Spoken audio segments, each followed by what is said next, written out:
Breaking news.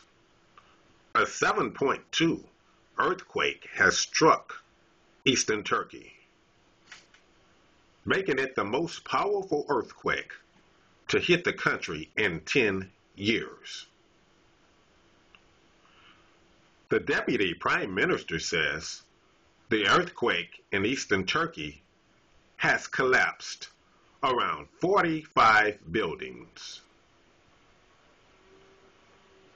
The magnitude 7.2 quake struck Van province on Sunday. Breaking internet radio news.